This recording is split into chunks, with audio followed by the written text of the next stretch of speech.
Trauma Conference UK. I'm also a psychotherapist and clinical supervisor, and I specialise in working with trauma. Firstly, I just want to thank the Ubele Initiative for co-hosting this event with me. A special thank you going out to Dr. Yancy Ralston, who you can see there. She's the Associate Director of Health and Wellbeing. I also want to thank our hosts for this evening, Professor Patrick Vernon, OBE, and Ubele's Director, Michael Hamilton. And thank you to all the panelists. We're really pleased that today we've got representation from Gambia, Poland, Trinidad and Tobago, Nigeria, and of course here in the UK. We've got an hour and a half today for this conversation, and I want to start, I think it's important to start by acknowledging the horrors of the war in Ukraine, the news reports and images that we're seeing on a daily basis since the invasion, and they've been really, really distressing. This event, however, is focused on thinking about how we can best support Black students who have fled Ukraine. And we're going to be focusing on three aspects. Number one, the current situation. Number two, what trauma and mental health support can we think about together that can be provided? And also, this space is about, it's creating a space for professionals and organisations to make connections. So please, please do use the chat box to introduce yourself, and also use it to offer any suggestions as to what support can be offered. And any questions or comments that you may have for any of the panelists or hosts, please add them to the Q&A box, and myself and Dr. Yancy Ralston will pick them up. So yeah, that's it from me really. I just want to say thank you all again for taking part in this important conversation, and we really appreciate it. And now I'll hand over to our host for the evening, Michael Hamilton and Patrick Vernon. Thank you.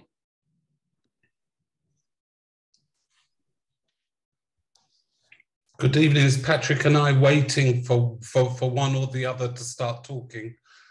So I started only just so that I could hand over to you, Patrick. Okay, thank you.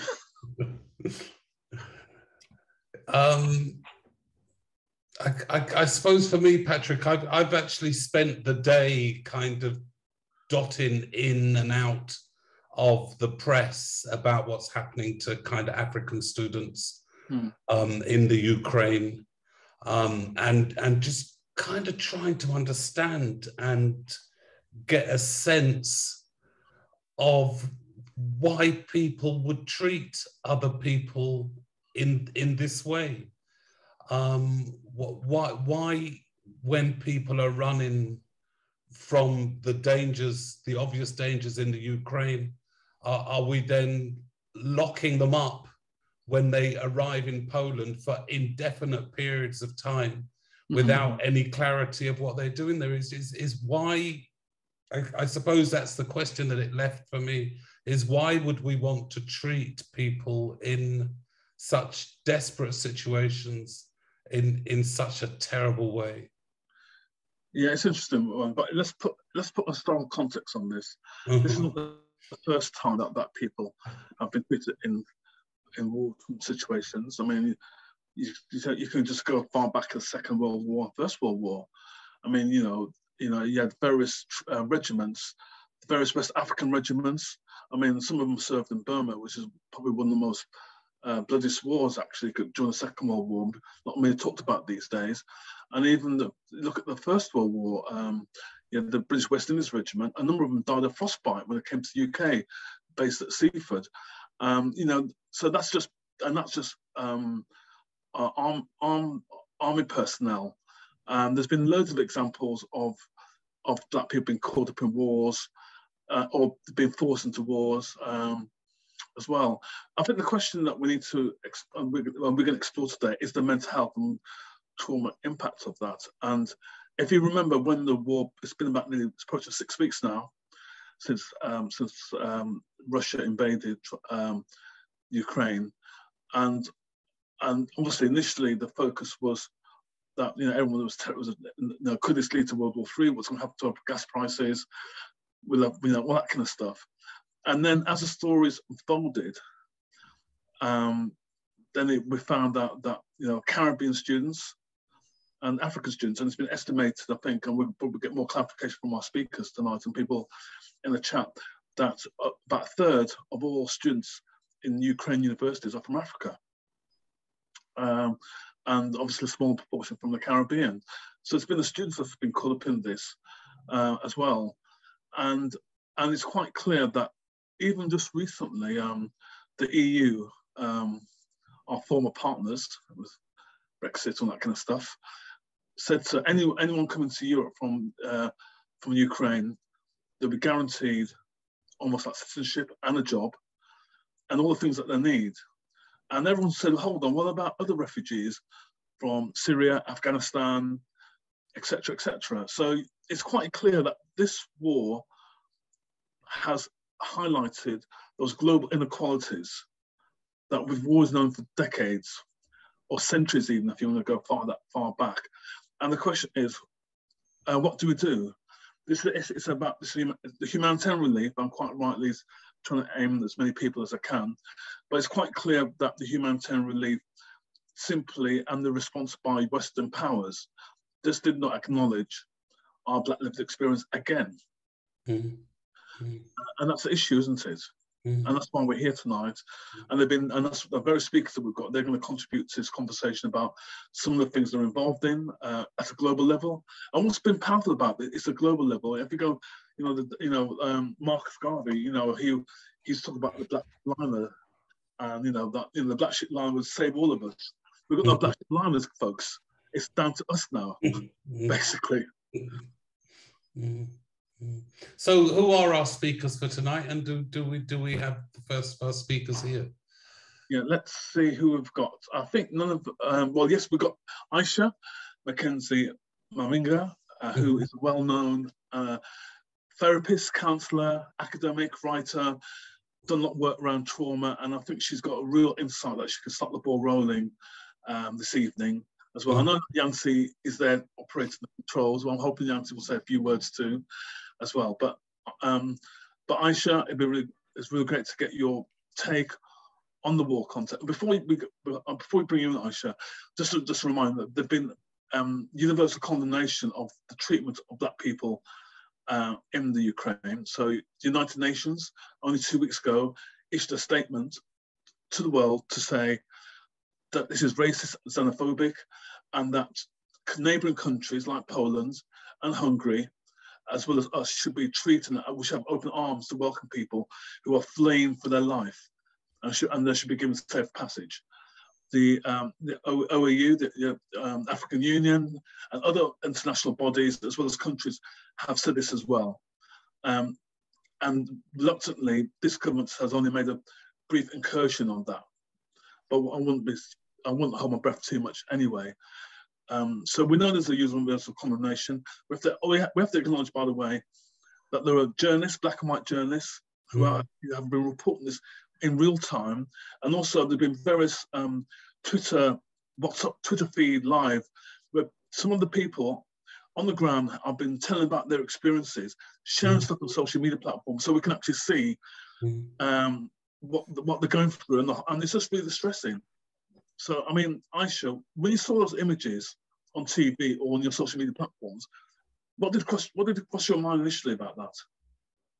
Well, I'm going to be really honest with you here, Patrick. I'm not on social media. So I've only heard bits of what's happening through the news. I also feel, as I'm retiring, I'm dealing with my oppression overload from working with racism for 12 years and trying to get professionals to see the need for us to directly address this area and the trauma that it causes our peoples. So, I mean, in a way, what I'm saying is, I don't need an image. The image is in my mind. It's imprinted in my history and our history. And so it's horrific. And the first thing that comes to me is, okay, I'm mixed heritage. And part of my heritage is Eastern European. And, you know, coming from two families, two threads of ancestors, one thread that were annihilated in the war by Hitler's regime, partially annihilated, and had to flee, just like Ukrainians are fleeing from their homeland. And the other part from a family of ancestry from slavery. So I would say I'm the third generation down from slave ancestry. And so the hurt goes deep for me. It goes deep and it goes far into my roots. And I'd rather not talk about it or even look at it, but I can't help it because this is so vital. It's so vital for all of us to come back in on it. And I guess that's why I said yes to being here. But I'm thinking about belonging and safety and terror, you know, how this is another layer of terror for people of color, of African heritage, for Black people who are fleeing Ukraine. It's another layer of terror and being terrorized. It's another layer of trauma and being traumatized. And we now need to think about mental health concerns. So, yeah, I mean, Michael asked the question, why? Why? I'm not asking that question anymore because we know why. We know why. We know how endemic and how insipid and covert and overt racism is. And no matter how much work we put into this to save our minds from this, we call it kind of form of mental slavery, mental and physical slavery that's happening. Basically, we just need to keep going for as long as we can and for as much as we can. And that's why it's really good to be here, because we are not alone doing this. No one is alone doing this. I guess firstly, it's important to allow and acknowledge that those individuals and groups who are being subject to more racism and re-traumatization because of the war and because of not being accepted and, I would say, being rejected, it's important that we acknowledge to them that they're not alone, first and foremost. And that's what we all need. And that's, I'm sure that's what they'll be needing too. And social media can be used for that as a starting point, I guess. Mm. That's all I want to say for now. Okay, that's fine. Yeah. That's fine. So a sense of belonging. Could you just tell us a little bit more about? Yeah, well, I'm speaking from, as you see, I'm finding myself. I'm in my ancestral home, Tobago, and it's beautifully hot here. I'm in my ancestral home. And there is a sense of belonging here for me because this is my father's land. And this is a land where the slaves were dashed onto the island, if you like, from part of that story. Mm-hmm. And, you know, some of us have created our sense of belonging, which is in the present. Mm-hmm. And those people who have now been ejected and rejected from finding another place to feel safe, their sense of belonging will be injured much more than the ancestry that they've come from. It's like another double, triple whammy, if you like, yeah?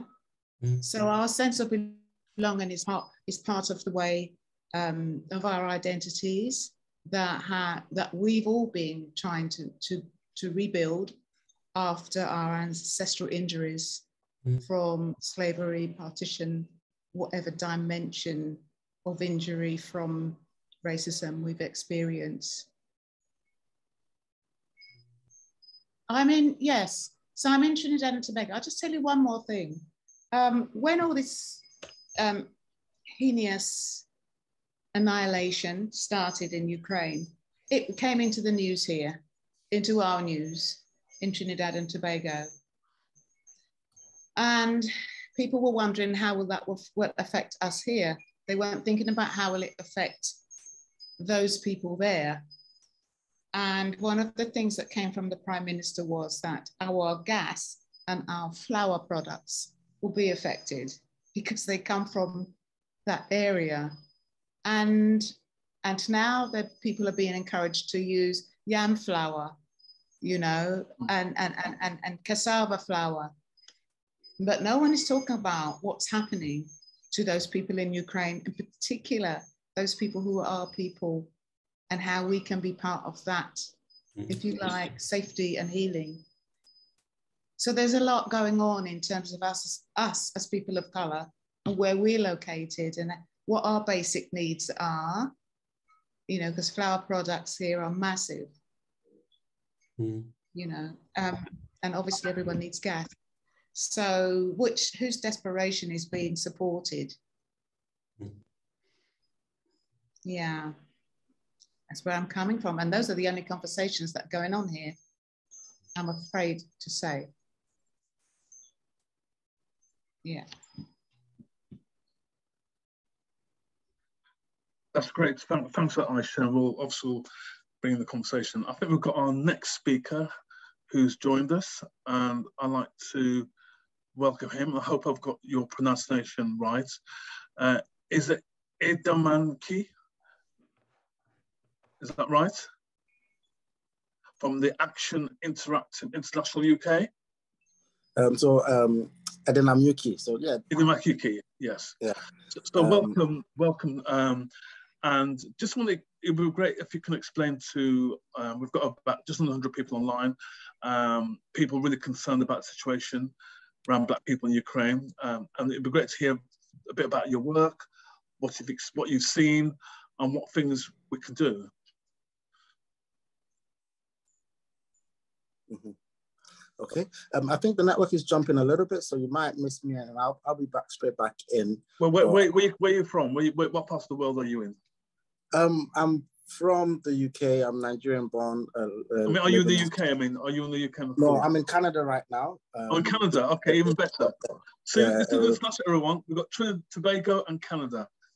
Yeah. So Montreal, a French-speaking part of Canada. So that was a surprise to me as well.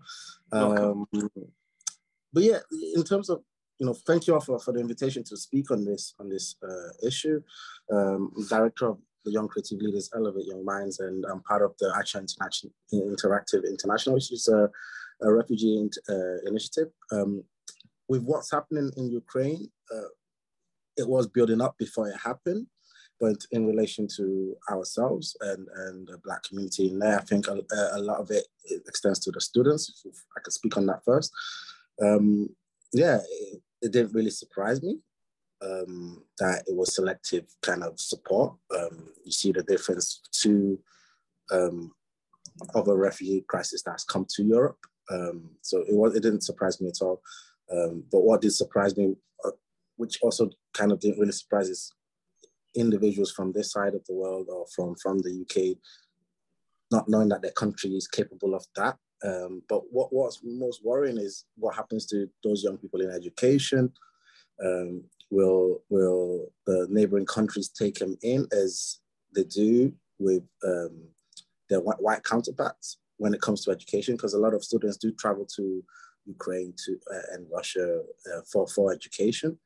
So really interested in that conversation of what can we do as we start this conversation. What can we do to help those that have had to leave that education and almost stuck in limbo, or those that have gone back home? What can we do? Because obviously there's been a lot of investment to be able to study in the West. It's not a situation that I'm surprised by, but I think in this conversation we can definitely explore a lot of mechanisms that can be put in place to start that work of looking at the future of young people that are coming from Ukraine into Europe, which I don't think will be an easy thing for young people making that shift. I think there's definitely ways for us to do that, but first I would say also we go into a state of research to even go deeper to understand what is actually happening, what are the struggles, and from there maybe we can develop solutions. Yeah, is that okay? I can start the conversation there and listening. Sure. Have you got any particular experiences of students that you're in contact with? Because obviously, what we've heard is there have been some students. Yeah. We I think we're just frozen again. Hi there.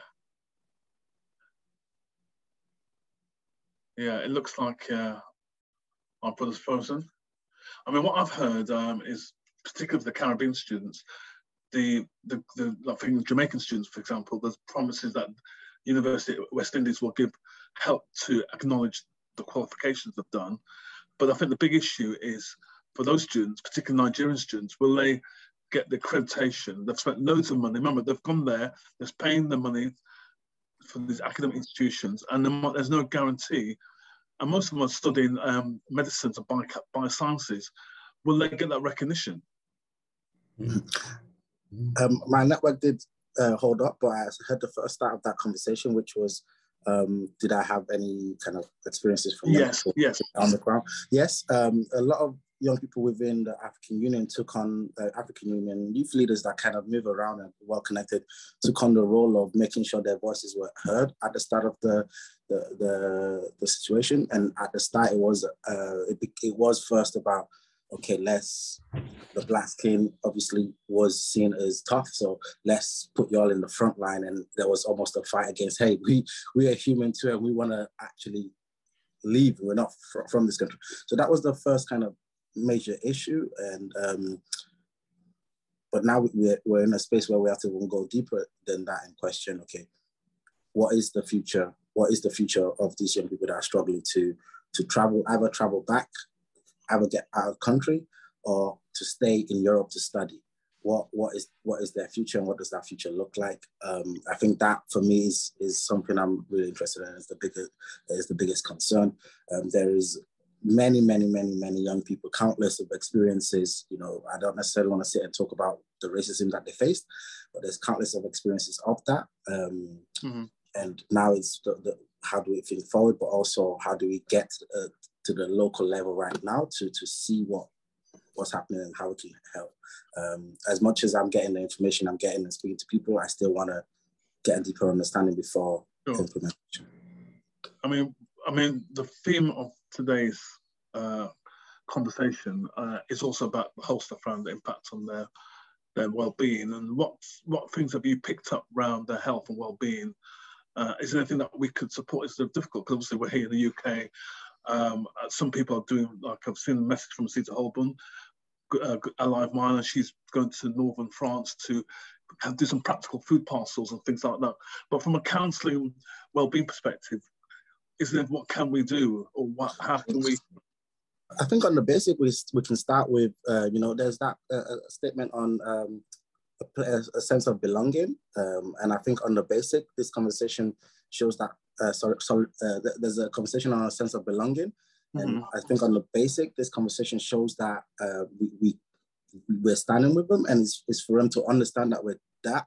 And on the basic, we can start with bringing them together, maybe finding ways to gather conversation with the people that are out there to make them feel the support from Black people in Europe. In terms of mental well-being, we know the state of war and what it does to people, and top that up with being Black in a country that's not very diverse, or transitioning through countries that are not very considerate of race and its difference, and can treat you very different. I can't imagine their mental state. I've never been in that position, but we do understand that.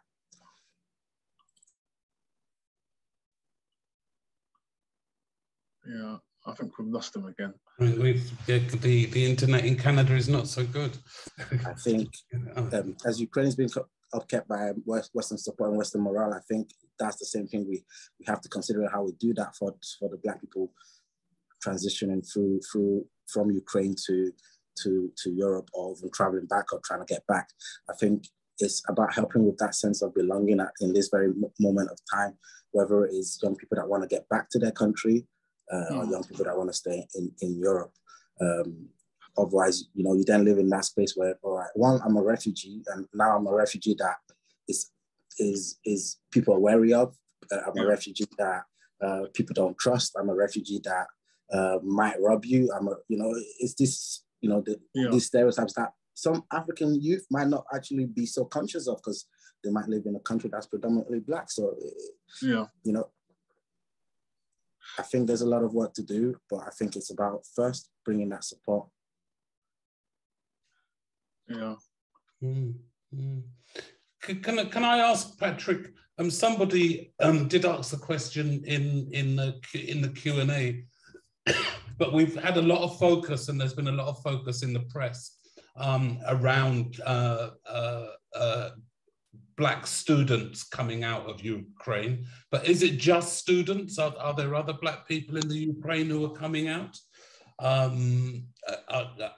there people there for other reasons? I think that was somebody asked what felt like a deliberate question in the chat, and I just kind of wondered if we had any information about people who are not students in the Ukraine. I've spoke a lot mainly to students, but I can't imagine there would be Black people living in Ukraine without them being students. In my time in Russia as well, there's Black people living there and carrying out business, just existing. Yeah, I mean, I've read various articles of people who is Ukraine's their home and they're from Africa, and they're in that situation as well. I mean, it's interesting you mentioned about Russia quite a few times, because when Jerry Rawlings was running Ghana, and he had a relationship with Russia, and there were lots of Ghanaian students back in the day, and other parts of West Africa that used to go to Russia for work and for study. I mean, I did a postgrad at Warwick University in international law. So I'm going back some years ago, and one of my classmates had spent time in Russia doing his first degree, and it was interesting just then, that relationship between the East and the West, and it's almost like the East. I collect postcards, and I got these postcards from 1950s and 60s, where there was a deliberate strategy.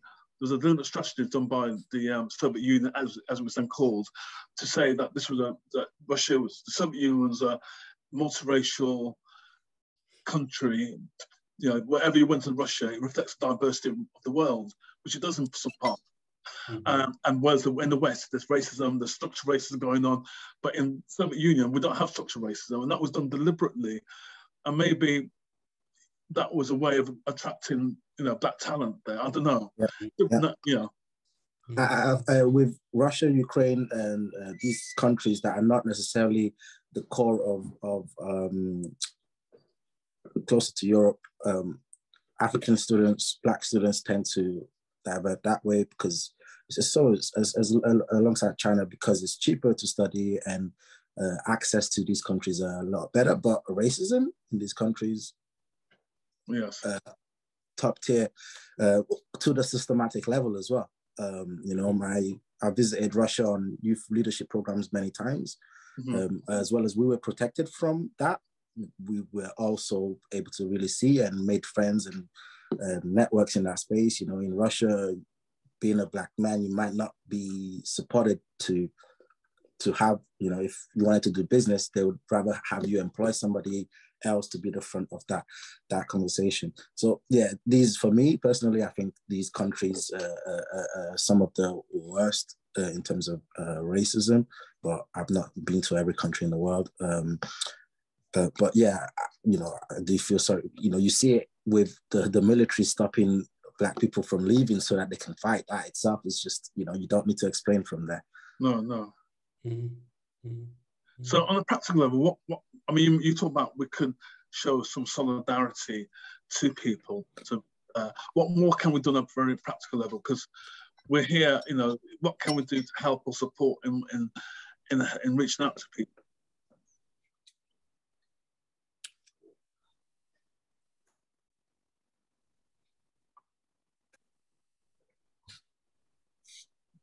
Did you hear my question?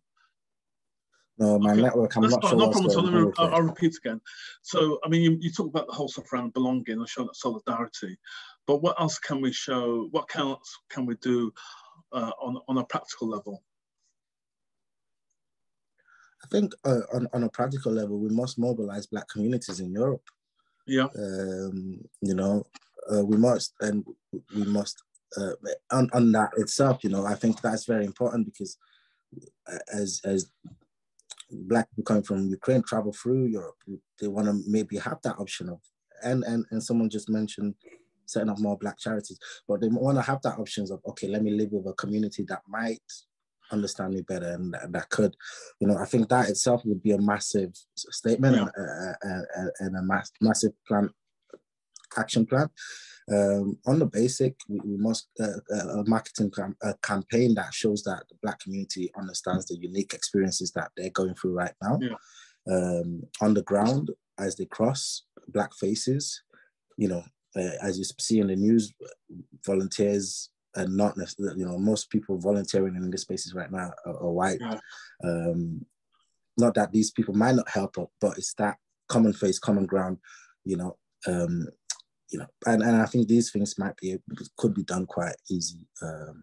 Yeah, what's interesting is that the number of white men from the UK who have gone to Russia to fight in the Ukrainian army, which is interesting because if it was the other way around, I think it would be a different conversation, wouldn't it? Mm-hmm. It's only serious because it's so close to home.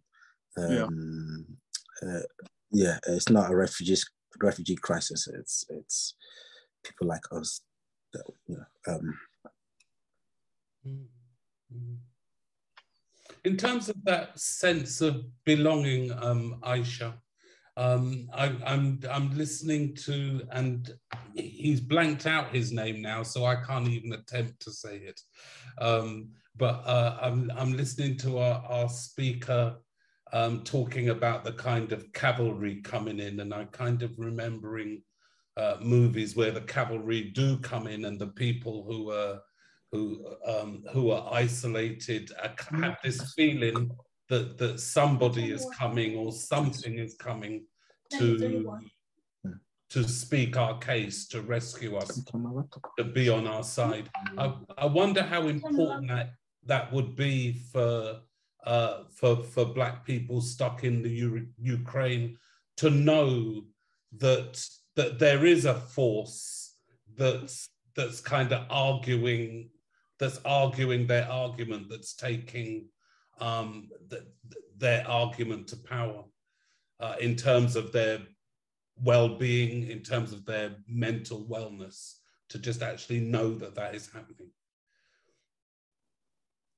Oh, you called my name, Michael. Did you want me to answer that? Yes, I just wondered if you had any thoughts about it. Okay, yeah. I mean, I believe that connection is really important, and that cavalry that you speak about, I mean, this is in some sense one way of starting that, creating a band of people who are campaigning for the mental well-being, the mental and physical well-being of our brothers and sisters who are going through this in Ukraine and on the way out of Ukraine.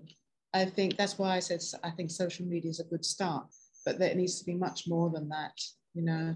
And I'm seeing that there are some people doing good trauma stuff and good stuff around mental health. They've you know, acknowledged that in the chat, and so I think that already, you know, there's a we now. Already we're connecting, and somehow we've got to cross that bridge and get closer to those people who need to know that we are here, that we are a cavalry, that we care, and that we're going to do our best to get their needs supported and their mental health supported. And it needs to be now, it's urgent. Which, you know, it kind of breaks my heart that we're having to see it in this way, but it's not new either. It's not new. And is there a sense that the cavalry is on its way, that there are people arguing their case amongst the Black people who are stuck in this position? or are they still feeling very isolated? I mean, would they know that we were having this conversation and that there are conversations like this going on all over the world, I would imagine? I'm hoping, I might be wrong, but I'm hoping that there are conversations like this going on all over the world. I've seen lots of stuff in kind of WhatsApp groups and people sending kind of WhatsApp messages and stuff. But is there a sense that people know that there is an energy? I think that I believe definitely, you know, there is that basic sense of solidarity that social media is a social media generation, so they do feel that. But whether the cavalry from the Black community is coming or strategize collectively to come, that's a different conversation maybe. And whether, you know, how do we implement that kind of trauma support practice and make sure it reaches everyone.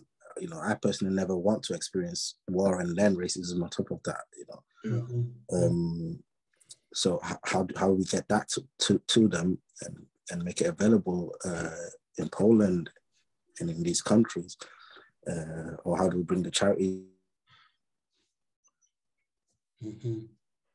And just to continue from that, in terms of just thinking about mental health and trauma, you know, so I think, Aisha, was it you that used the word double whammy in terms of, you know, fleeing war, you know, but also having to face the trauma of racism, verbal, physical as well, you know, and being displaced.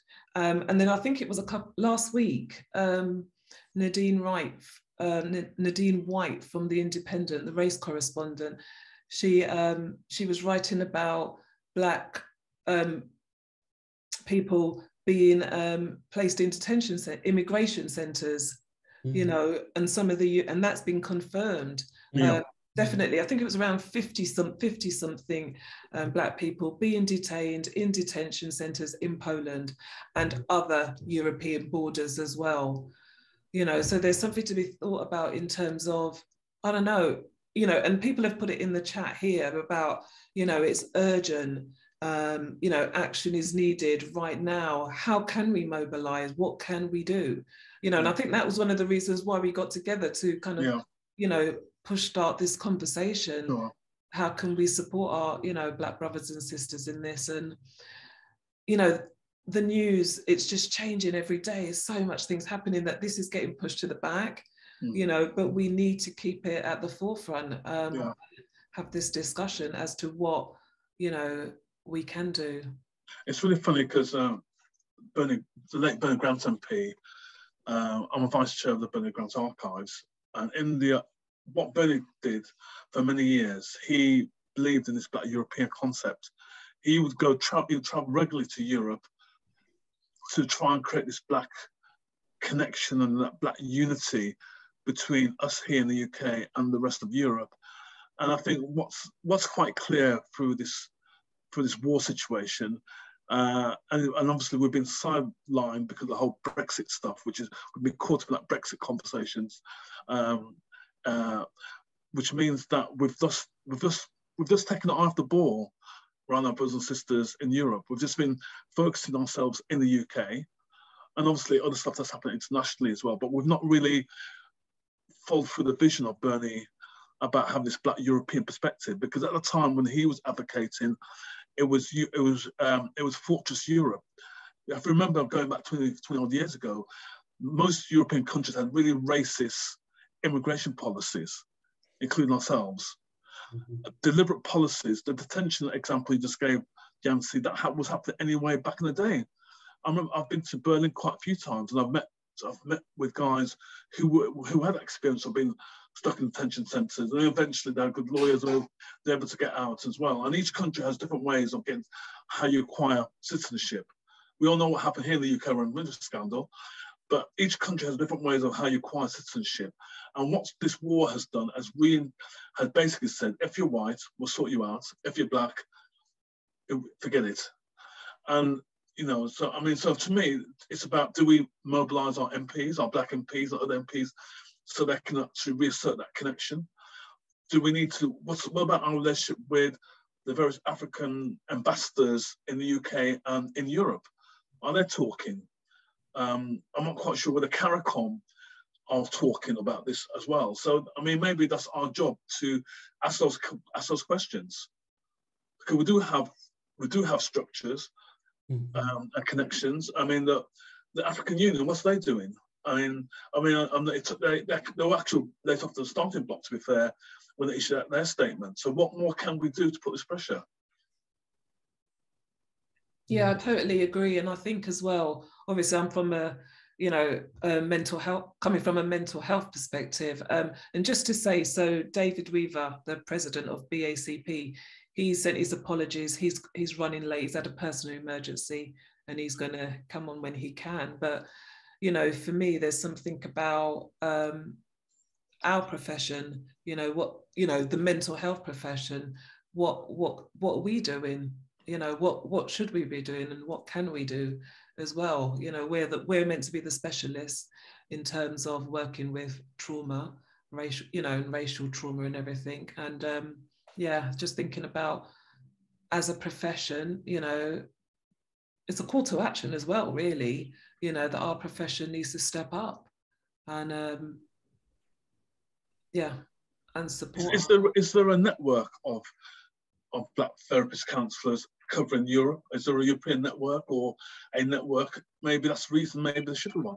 Yeah, I agree. Obviously, there's the UK one, which kind of comes under Barton's umbrella, the Black, African and Asian Therapist Network umbrella. Yeah. But yeah. I think there are links with the US African and Caribbean and Black therapists as well. I think BACP, they used to have a link. But I don't think it's difficult for us to unite as organizations and create a force. As Bob Marley said, stir it up. I think our unity is vital to connecting and supporting and taking action on what's going on here, and we can't waste any time, really. It's not going to be just talk. I think definitely organizations coming together will be a lot more powerful than governance in this moment, with Ukraine being in a very unique position. Am I frozen? No, you're still speaking. We can see you. Yep, I am frozen. You're frozen now. Okay, am I back? Yeah, okay. Okay, so I think organizations are definitely a lot more powerful tool right now than going through the MPs, because they will get pushed back, so much pushback, with Ukraine having to stay in a position in the media that is in the positive side to the West, and so that support can keep coming. So yes, racism is definitely happening there, but the media, the government will not want to shine a light over and question that properly right now. So definitely it'll have to come back down to grassroots to implement and to move things forward, because I don't believe that their government or any European government will want to support or be visible in questioning racism within. But it is beginning to, isn't it? It is beginning to leak into the national press. So I think it was the Times that did an article this morning looking at Black people who'd been detained. I think that the European Union did make a decision, didn't they? And the decision was that anybody that was legally in the Ukraine would be able to seek sanctuary in Europe unquestioned. And so I think that there are questions that we need to be asking our MPs to ask of Parliament to so that those questions are getting out there, and that there is a kind of force being built, and this is a part of the visibility. I don't think that does take away from the urgency of the immediate action in Ukraine at this moment in time, and making kind of contact with Black people who are suffering. I kind of sit here not knowing how to do that, but kind of knowing that that's what needs to be done. And maybe some ideas will come in the chat about how people should be doing that, or maybe there are people who are doing that. I know that we've got Huey, who's going to be joining us, I think, at some time, who has been on the ground in Poland and might be able to give us an idea of the work that's going on and how we can add to the work that's going on. In terms of mental health and people's mental health, Helen, if you were out there as a therapist, Aisha, because you're the two therapists in the room, so I'm sorry I pick on you, but if you were out there as therapists, what is it that you would need to do? What do you think at this moment in time? Okay, so I'll say something briefly. We are actually addressing another level of Black Lives Matter and Black Minds Matter. And I just feel like, you know, okay, there was a huge flare up after George Floyd, Breonna Taylor, etc. And it gets, because, you know, we are battle fatigued. We are overload oppressed, you know, but that's why it's important to have a huge group of us and links with all the groups, all the therapeutic groups who care, who want to address the trauma of racism and how this continues and keeps seeping up in not new ways, but in other ways. You know, it's like when you've got a balloon and you're trying to squash it down and then it comes up in another direction. It's the same thing with this kind of international systemic racism. And it's all the same, even though it takes on different forms. And so I feel, I mean, I'm very passionate about Black Lives Matter and Black Minds Matter. And so for me, it's about not being complacent. It's about not sitting in a therapy room and saying, you know, I'm doing my best here with clients of color. It's about expanding ourselves to be international, European and international advocates. And I think, you know, Barton can be one of the leaders on this side of Europe that can initiate opening up and connecting, because Barton is already an established organization for the mental health of people of color and Black people. So there's one thought. So I think it's about, you know, not seeing therapy as something that's passive. It's something for me as a campaigning element, because we're now into saving our minds, saving the minds of our people across the world once again, you know, and for me, there's no time to waste. If you see a bus coming, trundling towards you, are you going to stand in front of it? It's a form of mental violence that's going on here. Yeah. Sorry, but I'm getting really passionate now. And well, yeah. I think there's a lot of feelings in the chat too. Yeah, it's interesting you talk about Black Lives Matter and the murder of George Floyd, because when that happened, it's actually 2 years, it'll be 2 years next month since the murder of George Floyd. And yeah, and even recently, I was involved in organising with a number of women, Child Q, demo and vigil. And this trauma, it's like relentless. It absorbs the body all the time. I mean, I suppose the question is, you know, how do we keep that sanity of ourselves and sometimes the media deliberately reinforces this Black fragility, this vulnerability that we're sufferation all the time. And you know, and for some people say, you know, I can't deal with this, I don't want to talk about this, I'd rather just do my day job and keep my head down. Actually, a lot of people do that for their own self-preservation and protection. But I suppose for some of us who are in the field, whether it's in counselling, community activism, politics, social change, there's a handful of us. I mean, you know, Edmund, we're going back to the work that you're doing in Canada.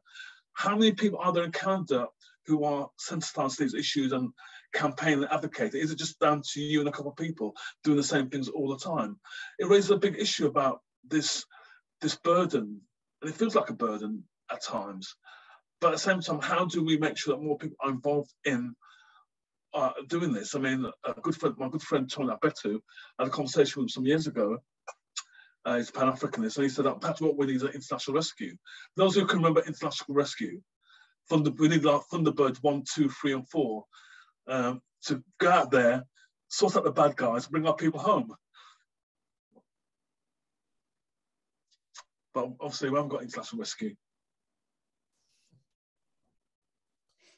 But we could be having international wellness and mental health rescue, because whilst we can't magic a mountain filled with specialist aircraft for going anywhere in the world to do anything, we do have an abundance of people with these skills and with these understandings.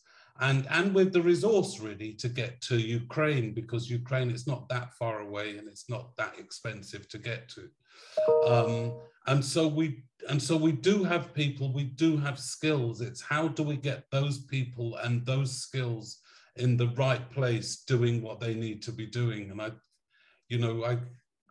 is it as simple as we need to raise £50,000 to put some people on a plane, Helen, or is it that we need to be training people and offering some online kind of speedy training to some people who are already on the ground, who could be doing something face-to-face with people to kind of lessen the impact of the kind of trauma? What is it that might be useful at this moment in time for us to be doing? I think actually both of what you said are definitely worth thinking about, because there's something about mobilizing and going onto the ground and see what's going on, like you said, like what Hughie's doing in Poland.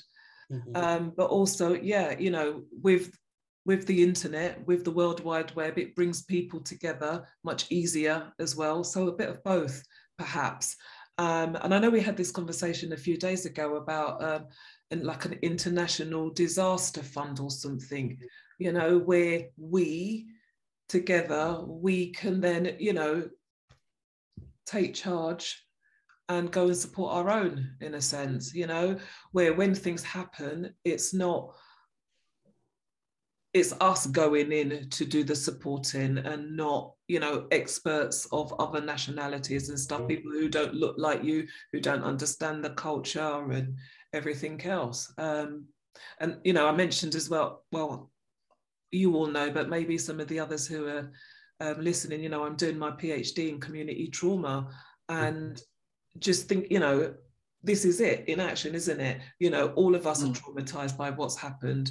It may not have been here, but it's our Black brothers and sisters, overseas, and it's affected us all as a Black community, which is why, we're all here now, wanting to help and do something to support them.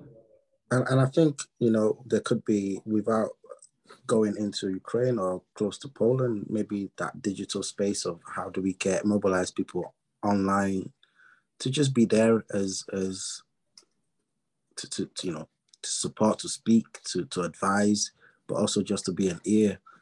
And how do we deliver that training?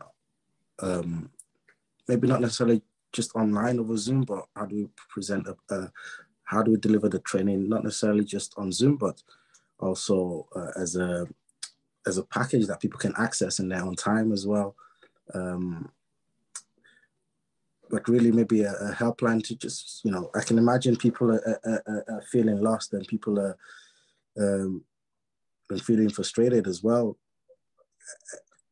And, with young Black people who might not even consider themselves that traumatized yet.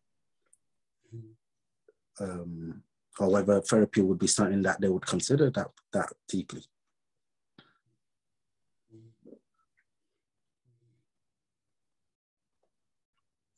Is it more than just giving people a space to tell their stories?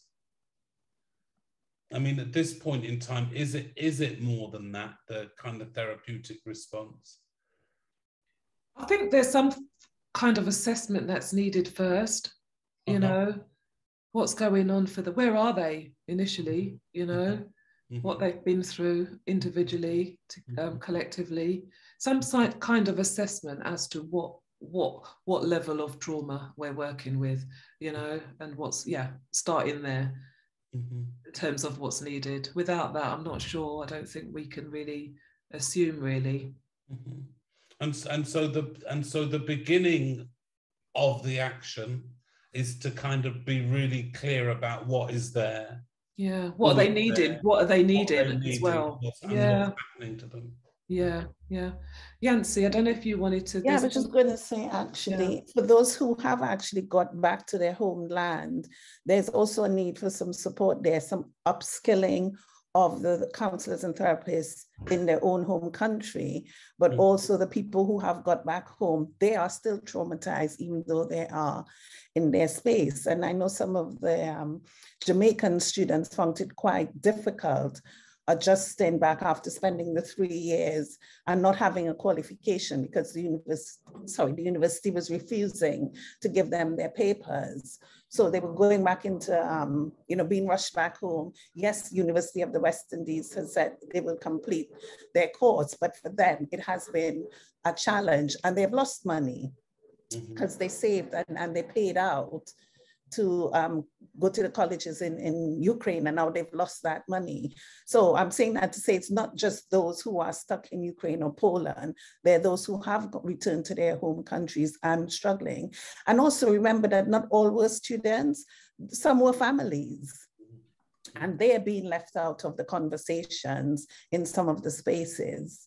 So it's quite complex, but I think it is step by step, but not forgetting the upskilling and those who are home.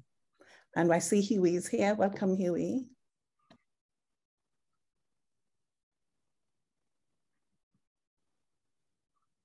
Huey. You're on mute, Huey. Okay, hi, how you all doing today? Hi.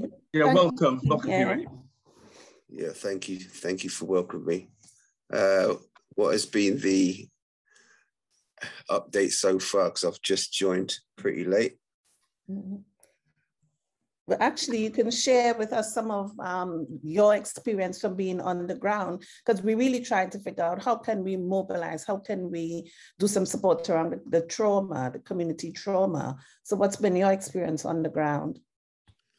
Okay, I'm not sure if anyone knows, but my name's Huey Rose, and I went down there on behalf of the New Black Panther Party from our national chairman, Malik Zulu Sabaz. Just wanted me to go and analyze the situation and also help some students that were stuck at the time in getting out in some of the cities there in Ukraine.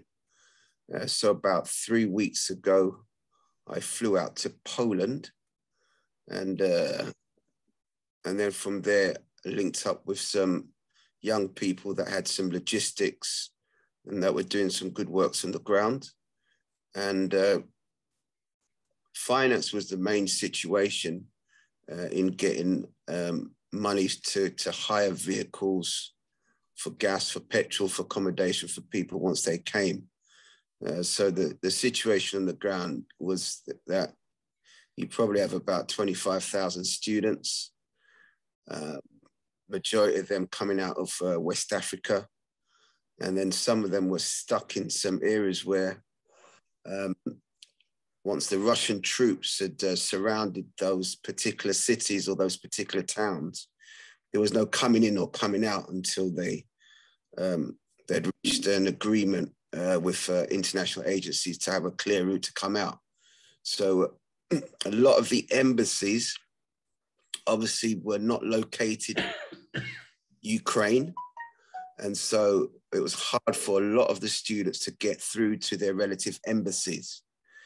So this is where some of the young people started being proactive, and I was able to get hold of some of those groups and interlink with them. Another organization called I Love Black People, they were there on the ground also. So we had a link within the Zimbabwean embassy in Germany. And we had, there's a city where there's probably about 5,000 Zimbabwean students in Poland. And so the Zimbabwean students who are stuck were communicating with the individuals I was with. And we basically just went in through the Ukraine border. Once we realized they was close to the border, we went and collected them and brought them out into Poland. And then they got to Germany. For those that wanted to fly back to Zimbabwe, they were given a ticket by the Zimbabwean government to come back to Zimbabwe. I can't talk a lot on the other nationalities. Unfortunately, I didn't get a chance to work alongside any of those, but it was mainly the Zimbabwean students. But I did get a chance to speak to some Nigerian students who ended up in Poland. And then there was a lot of students also that didn't want to go back because they wanted to finish their studies. So we was able to get those to Germany with an agreement with the German university that would honor a commitment to keep them on to finish their studies there. So that out of all of the countries, Germany has probably been the most African friendly in regards to receiving students, taking people up as refugee or asylum seekers, accommodation, transport. From my vantage point, that's the only country I saw as a friendly African country, well, African stroke to bring them through. It was a struggle getting them out of Ukraine because Ukrainians were trying to put them at the back or deny them entry. They would only land white Ukrainian females, children, elderly, and animals. When it came to the blacks, turning them back or turning them to different borders. So that was a struggle, but we overcame it.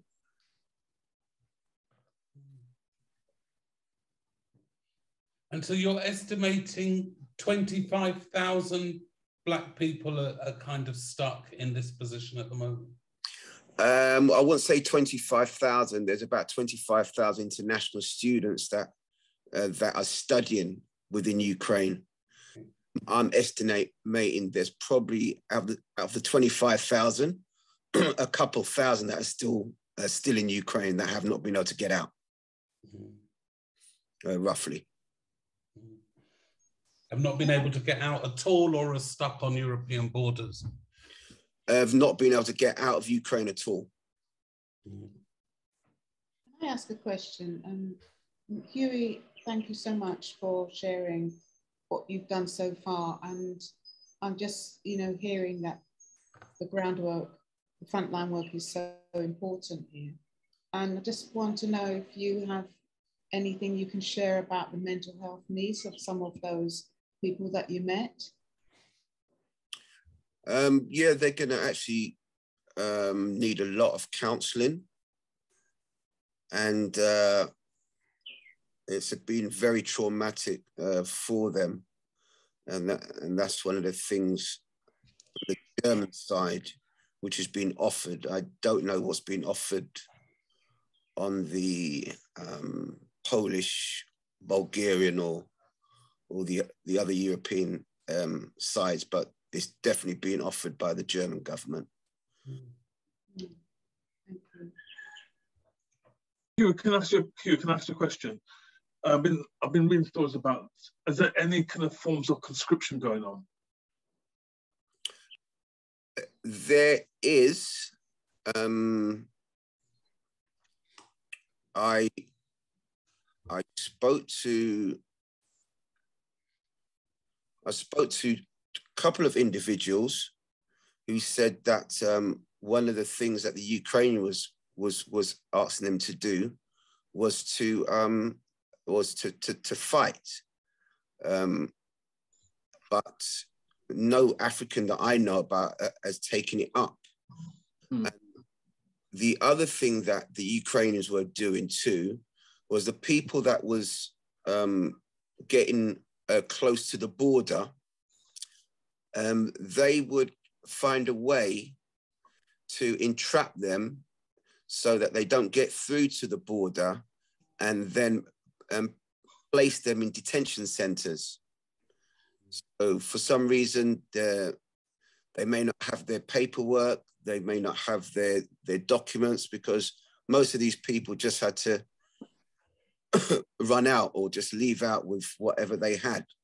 And so they know that once they get to the borders, they have it's a hard time to get through without your documents. So the Ukrainians have been, rather than placing them where they're supposed to be placed, they're putting them in detention centers, even though they've not committed any criminal activity or criminal acts. And on the Polish side, even though they may not be conscripting them, social media far-right groups have been launching attacks on Africans sporadically. So you'll get a social media message from a far-right group saying that a group of Africans are just about to rob a supermarket, and then they'll go and attack those African students within Poland. So, but the conscription, I did hear a rumor, but I never got it verified, that some brothers from Nigeria went to the embassy in Lagos and tried to volunteer their services, and they was told that the Ukrainians told them they'd have to pay $1,000 to join. But I don't know if that was, I never got it verified. Okay, thanks for that. But what was also funny was that we got a message through from one of the students who were staying on a campus there that was also stuck. They was sent some food from the Russian soldiers that was passed through to them. The Russian soldiers were attempting to deliver it to them through the Ukrainian soldiers, and the Ukrainian soldiers refused to pass the food on to the Africans. They wouldn't accept it. They gave it back to the Russians. So that type of situation has been going on based on the color of their skin. They've been used as bait. Shall I do a few questions from the chat, if I may? Yeah. So someone is asking, can someone draft a letter with questions we should be asking the MPs? And Patrick, I'm going to kind of look to you, because I know you very much behind the We Need Answers campaign, and this kind of almost sounds like something similar. You mean like a letter signed by a number of people? Well, to go to MPs or to go to government, or what? To go to government. Yeah. I think it goes back to that point that was made at the very beginning of the conversation about showing some unity. And yeah, a letter may be signed by the great and the good and campaigners and a whole range of people with some key demands for what the British government can do. Can the British government give some financial assistance? Can the British government, Priti Patel's put on record that, they're not even sorting out the Ukrainians properly, never least us anyway, but could the British government give access and give a refugee status to Africans who are stuck in Poland or Ukraine or Hungary or Bulgaria and come here, basically? The government's made a commitment that they're going to give support 100,000 Ukrainians, white Ukrainians. They're not saying anything else about us, so maybe that could be a key demand. And maybe another key demand might be with universities. Can some of the universities in the UK help those students complete their accreditation, whatever course they're doing, basically? Because actually, some of the Ukrainian universities, I've been told, are very not only they're cheap, but they actually deliver high quality training. So again, in terms of inverted commas, in terms of around restorative justice and reparations, can some of the universities step up to that. I mean, yeah, that could be a possibility. I suppose also it's about getting some of the MPs to not only put some questions down, table some questions. There could be early day motion. There could be a debate as well. I have spoken to 1 or 2 MPs before this call just to tell them that we were doing this, and they said, "Oh, keep us informed." So it might be something after today's event. We could do something like that, definitely. And also, it's not just MPs. I mean, Sadiq Khan's made a number of promises to support you.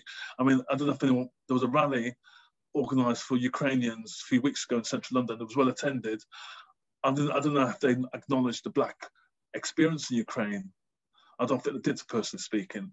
So there's more things we could do. I know the trade union movement have always been active in stuff like that. I know CETA's online, so for the TUC, we could do more work, and the TUC could give some more solidarity support. So there's all kind of stuff that we could do at a level. I mean, Huey, you said that people need money. Are there practical things that we could do? I mean, I know there's various campaigns to raise money through GoFundMe and crowdfunding campaigns, but are there organisations on the ground that we could give money to directly or support on the ground? Yeah, there is a couple. I'll have to go into my phone to get their details exactly. Yeah, there are a couple there that are actually getting some work done on the ground as best they can. The money really is needed really for transportation, accommodation, petrol, and basic food items. So, what I will do, if you give me a chance to get into my phone, I'll try and I'll send out a link to a couple of those groups. Yeah, that'd be fantastic. So I just had a thought. The DEC has raised so much money, but where's the accountability? Do we know how much of that is actually going into the Black community? Have we asked the question where it's going? And all the other fundraising that has been done across the UK more generally, how much of that is actually going to support the Black community? And how can we try to get some of those resources?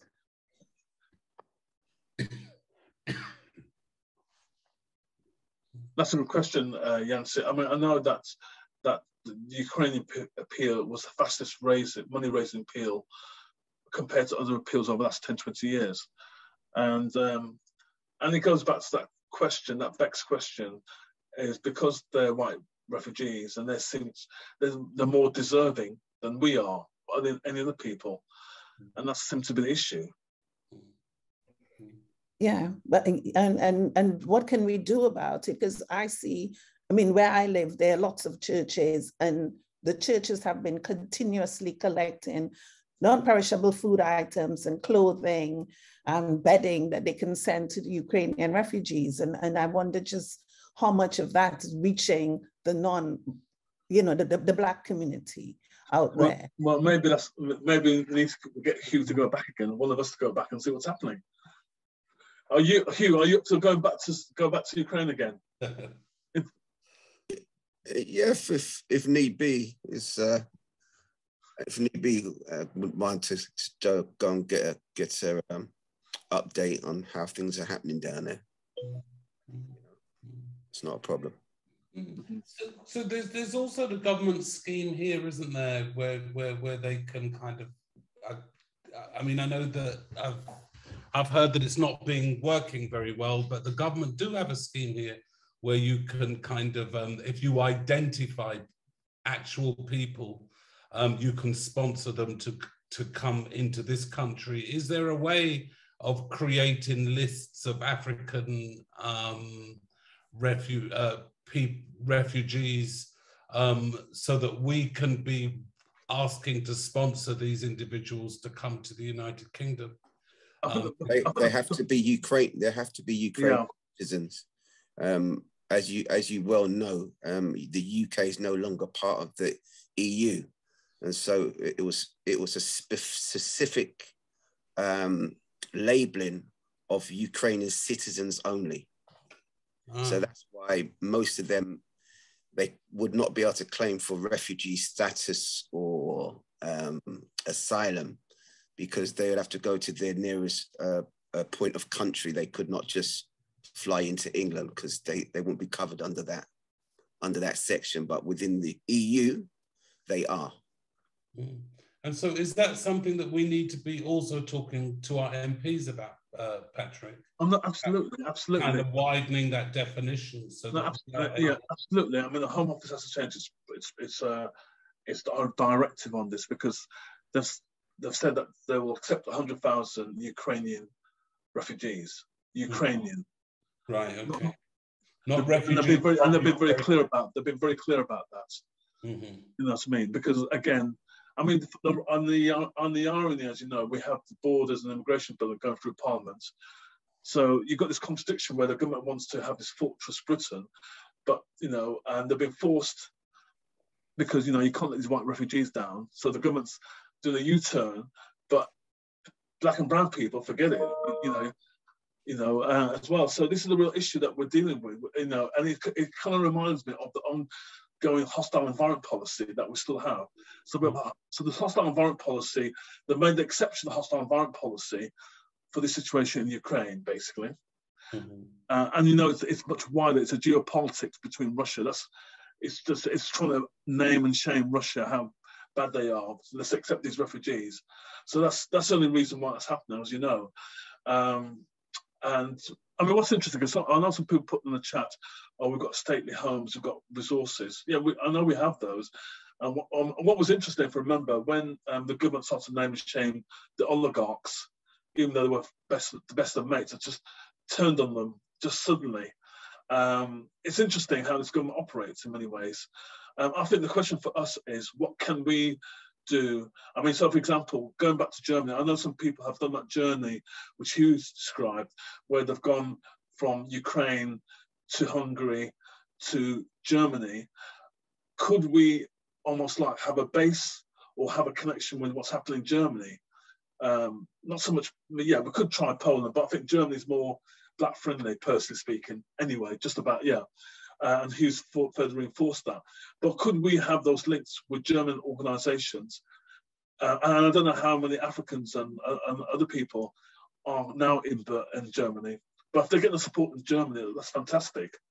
But I think we need to have some more intel. I think what's quite clear is that we need to have some more intel, what's really happening, then we could do that. I mean, could there be a scenario, and I'll push this to the therapists on our panel, as well as other therapists on this call. If there was an opportunity, if someone said we could come to Poland for 2 weeks or 10 days or whatever it is, or to Berlin to provide some one-to-one support counselling to traumatise people of African heritage, would you go? I'm just putting it out there. Yeah, definitely. I think there'd be a lot of therapists who would welcome that opportunity to be on the ground, to go there and support people. Yeah. And as I mentioned before, to assess the situation, to see what's needed. Yeah, definitely. I can see quite a few yeses there. Yes. Yeah. Absolutely, yes. So should we be reaching out to the Royal Africa Society to make that connection? I think we need to see who our contacts are in Berlin. I mean, I've got some. There's an organisation, a heritage organisation I've worked with over the years, and I've been to Berlin ever so often. And I'm going to reach out. I'm going to find out what's happening. I actually worked. They did an interesting project a number of years ago. If you can remember, the German government that started this process. You know, during the colonisation in East Africa, they took the remains of skulls back to Germany and put them in museums and all that kind of stuff. So they're actually returning back to Rwanda bones and skulls, and the government's done a sort of apology to the Rwandan government. So I know some of the people behind that project, and actually was invited to an event where they actually started almost like a process to do that. So I can reach out and find out. But I think maybe if anyone in this chat or online have connections, because I think Germany would be a good staging post to see what's happening. And if people are coming in, and even though Huey said that the German government are offering counselling. Is it the right type of counselling? Have they got the? I know that's one thing that we need to find out. So that might be an easy way to go to Berlin, and then from Berlin, and then maybe there could be opportunity in Poland. I don't know what contacts we need to have in Poland, if any. I mean, Huey obviously you didn't get to Poland, but what's your sense of stuff around Poland? I was staying in a place called Publin. It's about 3 hours away from the border, and they got a high amount of African students that studying in Poland also. And there was some Polish groups that were organized that were doing some work on the ground, but it wasn't coming from a government standpoint. It was just coming from local people to getting together and doing stuff. You know, like just an example, Polish people have been opening up their houses for Ukrainians. But what would happen is that if a Polish person found out the person that wanted to come and stay at their house was a black, they was turning down the offer. So yeah, there seems to be some. Poland and Ukraine have a very high racial level, and that is just unbelievable in this day and age. But it's really real there. I also got to go to Warsaw. Yeah. Met with a couple of people there that hosted students when they got out of Ukraine, and they host them at a Nigerian restaurant, a small Nigerian restaurant. That's where their meeting point is. So there's people on the ground in Poland, but there's nobody on a government level doing anything for the Africans. I've read some situation where there's been mixed race couples that they've said if the partner's white, you can come through, but the black partner has to stay. Have you heard that? I've come across that. Oh, it's no different than what I've just said. If you know, if they hear this, you're coming from Ukraine, and then when you turn up and you're black, they are then turning it down. So it's the same situation. Yes. Okay. Yeah. And Patrick, on that comment there, Migra Africa, who we have done some work with in Germany, and they have a network of African organizations. They've actually been commissioned by their own government to do culturally appropriate therapy for refugees and migrants, not out of the Ukraine crisis, but they've been given some substantial funding to do that. So I suppose there's an opportunity there to make some connections and links. Yeah. And we've worked with them for a number of years. That would be good. That's what the question is, because we're not part of the EU, we're probably not part of any conversations or dialogue around other stuff that might be happening.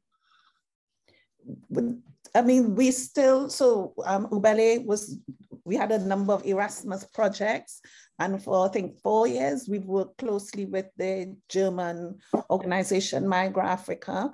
We still have, I think, another 18 months, I think, Michael, you could correct me, of project time with them. So we can use that opportunity to get this off the ground. Mm-hmm. No time like the present. We also have a German. We also have a German training program that's going to be happening in May, June, I think, of this year. And so it might be that we can kind of take advantage of our relationships there as well, to do something. Yeah, I mean, in terms of very next steps, because we've only got kind of 5 minutes to go now, it would be nice to kind of come away from here with at least one thing that we've said that we're going to do, and that people in the chat can kind of join in with. And that there's the letter to the Prime Minister that that we could do and kind of use the resource of a ballet to kind of get that going. If somebody is up for writing it and for helping to kind of put it together, we can use our comms and all of that kind of stuff to kind of get it out and to push it out there. I've got a draft letter that's already done up, and that's already been signed by about 6 or 7 organizations, that was delivered to the Ukrainian embassy. So you could actually use that letter as a template. Mm-hmm. Mm-hmm.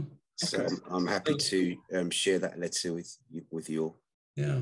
So if you passed it to Yancy, and then she could kind of, yeah, maybe work with Helen and Patrick and others to kind of firm that letter up into a kind of solid piece that we would push out there. What has been troubling is that at the same time when the MP for Tottenham, David Lammy, spoke out about the situation with Ukraine, he also knew about the situation of the African students and didn't use that opportunity to make mention of it. And they are all aware of what's happening with those students, but there's very little is being said. So are you suggesting that we should try and engage with him and other Black politicians? Most definitely. Well, most definitely, because it wasn't until he was on the back bench that he did that great famous speech about the Windrush. When he was on the front bench, and there was nothing being said. Well, he's back on the front. Well, he's on the front of the bench. So he's back on the bench now. So he may be going quiet again, because this is what happens. I mean, also we need to think about the House of Lords, because there are quite a few Black peers, other peers in the House of Lords, that should be raised the question in the House of Lords too. Mm. Yeah, I think this was the brother that was the Simon Woolley. No, Lambeth. He was the director of Lambeth at one time. Oh, you mean Lord Ousley? Yes, but he's retired. I think he's already retired. Has he? Oh, sorry. Sorry. He's retired from due to ill health. He stepped down from the House of Lords. Well, I'm sure Lord Woolley could take it up. Yeah, I mean, you've got Lord Botan. I mean, he, the people. Mm-hmm. yeah. It'll be good to raise it with them anyway. I mean, kind of raise a good point. I don't think you heard me, Huey, but I was talking about Bernard Grant, because Bernard Grant had this real vision back in the day of a Black Europe. He used to travel regularly to Europe. He tried to it was a networker. We knew that, and what's missing is we've lost that connection. It's only because through this crisis now we're thinking about our brothers and sisters. I mean, that's not taken away from the work that's organisation like Ubele and other projects. But I'm talking about that concept of a Black Europe perspective, and that's quite clear that we've lost that, and with Brexit, that's got in the way. Well, look, like I said, the people that I saw on the ground and the people I've seen organising are just some regular people and some regular students. There's nobody from actual organisations that's actually really there on the ground. So even when I went by the border, I run into Judge Pinder. Is it Judge Tinder? Judge Pinder? He was doing a broadcast from there. The celebrity judge. Pinder also. Yeah, so I ran into him at the border, and many of the organisations that were at the border, they were all Caucasian organisations. There was no African organisation with a presence there. Mm-hmm. People who were doing the logistics, the people who was doing the contacting, the people that were setting up WhatsApp groups, Telegram groups. These were all regular Black people that are working from different countries and getting stuff done on the ground. It was just amazing to me. So I put in the chat, a couple of girls got together called Black Women for Black Lives, were very instrumental. Then there's something else I put in the chat about the net, blacksinukraine.net, that will show you a list of African students that are missing. So there's the image, the name of those who've not been able to be accounted for. So yeah, there's and I mentioned to you before, I love Black, another organization that I met on the ground when I went there. So yeah, these are, they're to be commended. Can I ask you a question, a direct question, Hugh? Do you think, I mean, there's about 2 million of us in the UK in terms of the Black population, or 2.5 million. Do you think that here in the UK we've not done enough? I would say that, yeah. That's a fair statement. That's a fair statement. That's a fair judgment.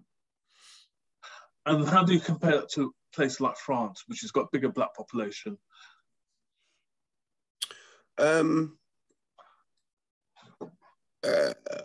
I wouldn't do a comparison because their struggles have been different. But I can say that I think with me, it's not affected us and it's not on our doorstep. And I think that's the reason why we haven't really got involved. I feel if it was something on our doorstep, such like what's happened with the young child there in Hackney, I think that it would resonate more.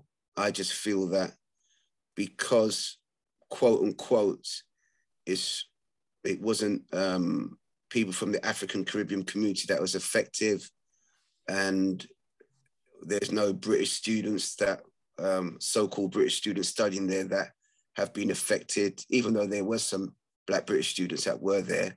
Yeah. So it hasn't sunk home, so it hasn't hurt us hard enough. Because that love that you see, we see some churches pouring out to the Ukrainians, that love has not been reciprocated into the African students there within Ukraine. Can I reframe the question then? Because Britain, the empire, Britain, has always, and that's part of our history, for better for worse. There's an expectation. Is there an expectation? You know, what happens is we look to America sometimes for spiritual, political guidance, civil rights movement. And my experience when I go to Europe, they look to Britain in the same way, but we don't take that responsibility. But people in France, Italy, Germany, Black people, they say, well, Black people in Britain should be, they see us, we've got more advantages. Some years ago, at the French Institute, I was part of this conversation where French Caribbean, we're comparing the French Caribbean with the British Caribbean, and the French Caribbean people saying, we're more clever than you, and we've got more Black professionals than you. Then I said, well, why are you here in London? I mean, not in a kind of Brexit way, but in the sense that because we came to London because there were more opportunities for Black Caribbean people in London than in Paris. Yeah. Look, so the question is, it's a bit convoluted. Is there a higher moral expectation for Black people in Britain to raise our game, to put out a hand to our brothers and sisters in a situation in Ukraine, but just generally in Europe? Yeah, I think there is. And that's a question for everyone, by the way, not just for you, but everyone. Most definitely. I see that same divide when I'm going from the Gambia to Senegal. I see that same mindset of the French African is better than the British Empire African. And so I see that playing its role here. Whereas if Britain and America had not said nothing about this situation in Ukraine, I'm not too sure if any of the African embassies would have done anything to facilitate their African counterparts. It's always we waiting on the slave master to go and do something, and we don't get up and do something for ourselves. So yeah, it's sad, but we should be making a stand and we should be making some noise. I saw MPs this week quoting what happened with Chris and Will, but they've not mentioned nothing about the Africans in Ukraine. Thank you. Thank you. Time has gone. And as Huey said, we are making a stand and making noise. This is just the start. We've started a conversation, some actions will come out of it. Got to begin somewhere, and here's where we've begun. Thank you, everyone. Any last words from the panelists? I'll just say, just to echo what you said, Yancy, thank you to everyone, all the panelists, our hosts, and everyone who tuned in today.